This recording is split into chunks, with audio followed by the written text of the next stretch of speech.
With the introduction of the North Texas Teen Book Festival to Irving's annual calendar of events, lots of authors have been coming into town. But Irving has a long history of successful local authors. This week, we welcome K.A. Keith to the show. Thanks for joining us. Thank you, Susan. Thank you, Kathy. Oh, I am really glad to finally have a chance to have folks in the community who may know you in a different hat to find out about this one. But let's talk about that other hat first. You actually are very involved in the medical field. Yes, ma'am. I'm a practicing ER doc of some 25 years, maybe a little longer, and an ex-U.S. Air Force flight surgeon. So the novels are colored with some of those experiences, some of the more realistic military and medical reminiscences are in the novels. Wow. Well, talk about taking your life and putting it into sort of an alternate reality.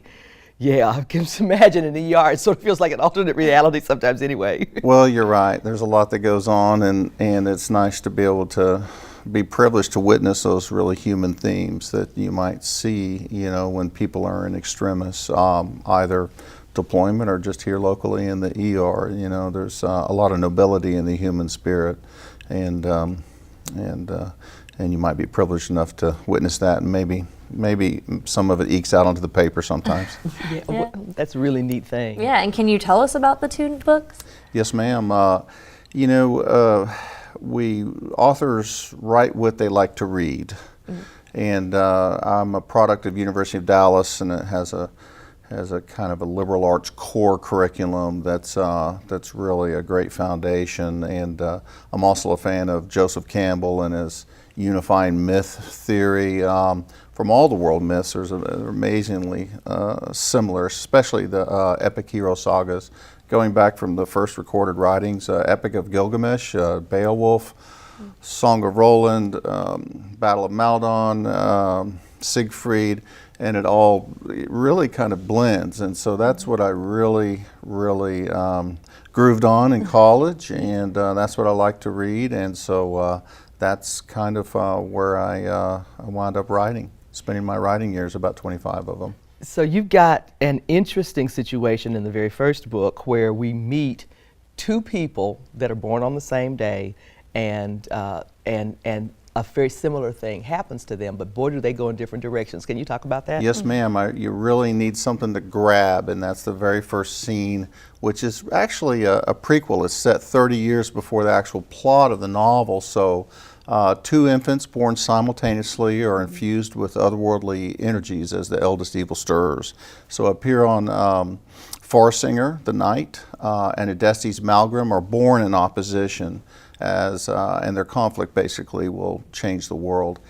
And then that we fast forward to Apiron's 30. He's a veteran. He's a father of three. He's essentially trying to find a quiet life, but he's drawn back into the conflict as a reluctant hero. And some of our best heroes are all the more passionate in the long run when they fight it for a while. So that's his story, and Adestes Malgrim is exactly the opposite. Same energies, but raised in conflict as the son of the dragon and an assassin. So it's an interesting duology in itself there. Yeah, they both are really great books. I've gotten through a good chunk of Hailstorm, but so I'm waiting to see what more of the story is in Inner Night. Yeah, and so where can people purchase your books, and do you have another book planned for the series? Well, it is a two-part story. It was actually written as one large story, and the publisher originally wanted it to go to 3 because trilogies sell,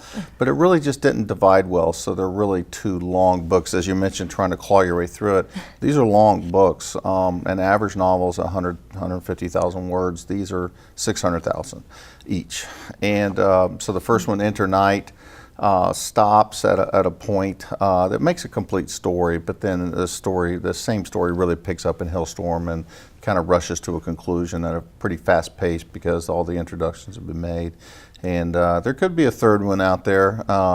But you can just YouTube this, and there's some great book trailers, and it'll direct you to Amazon or whomsoever. There's a variety of bookstores.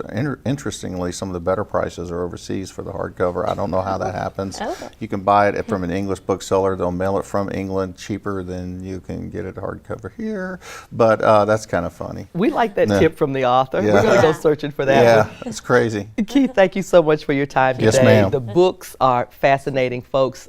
You can also find out more about him at kakeith.net and get all kinds of those links, maybe even a link to that British bookseller. Ah. Check it out.